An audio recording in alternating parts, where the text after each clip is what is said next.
Tapos nga natin ito, bakit ang daming nagse-celebrate dun sa 18-5 na votes sa Senate? Ito ha, yung motion to remand o yung ibinalik ng impeachment court sa Congress, article of impeachment na may boto na 18 para ibalik 5 ang kumontra. Ano ba ang dahilan nun? Para lang humingi ng certification. Linawin natin, walang dismissal na nangyari. Yun sabi din ni Senate President Escudero, walang dismissal, hindi dismissal yun. Para lang humingi ng certification sa Congress.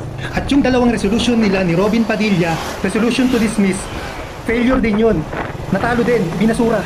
Hindi ba nag-oral motion pa si Senator Bato ng motion to dismiss? Senator judge na siya dyan ha. Dapat hindi talaga ginagawa ng isang judge yun. Dapat ang gumagawa talaga ng oral to dismiss ay yung defense panel na ni VP Sara. Pero ano din ang nangyari doon? Natalo din yun, ibinasura din yun ng impeachment court. At ang isang nakakatuwa dito sa mga senador na ito, after nilang manumpa as senator judge, bigla silang naging abogado ni VP Sara. Nakita natin na talagang napakaraming bias na senador, naging Mickey Mouse court ang impeachment court. Kaya bakit ang daming natutuwa sa 18 votes? Yun lang din ang pinagtataka ko. May nanalo na ba? May natalo na ba? Wala pa. Wala pang desisyon ng korte. Wala pang desisyon ng impeachment court.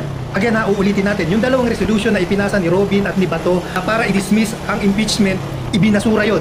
At nung senator judge na si Senator Bato, nag-motion siya, nag-oral motion to dismiss siya, ibinasura din yon. At pinalitan nga iyon ng motion ni Senator Alan Cayetano na motion para i-remand ang article of impeachment sa Congress. Yun ang malinaw doon.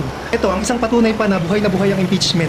Pinadala na ng summon si VP Sara. Ano ba itong summon na ito? Ibig lang sabihin, pinapasagot na siya ng impeachment court sa mga reklamong nakahain sa kanya. 10 araw ang binibigay sa kanya dyan ng korte. Walang extension yun ha, para sumagot. Pinanood nyo nga yung press conference ng House Prosecution Panel kanina. Ang sabi ni Attorney Luis Trujan, buhay na buhay pa po ang impeachment. At ang nakikita nga natin, napakaraming technicalities para ma-delay. Ang haba ng magiging delay niyan. Hintayin pa nila ang pagpasok ng 20th Congress. Kasi nga yung number 2 reason na hinihingi ng impeachment court sa Kongreso ay yung kung interesado pa ba ang 20th Congress sa magaganap nga na impeachment.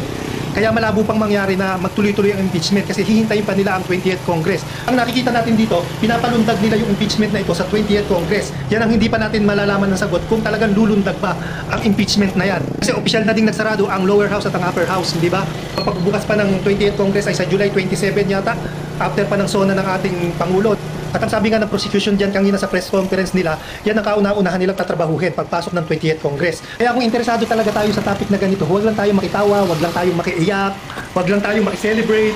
Ang pinakamahalaga dito, yung may matutunan tayo sa tamang panonood, sa tamang pagbabasa, at sa maayos na pakikipag-argumento. At ito din na, isang tatandaan natin, inilagay sa konstitusyon ang impeachment para protektahan ang taong bayan sa ilang opisyal na lumalabag o umaabuso sa kanilang kapangyarihan. Ang impeachment para sa taong bayan ito.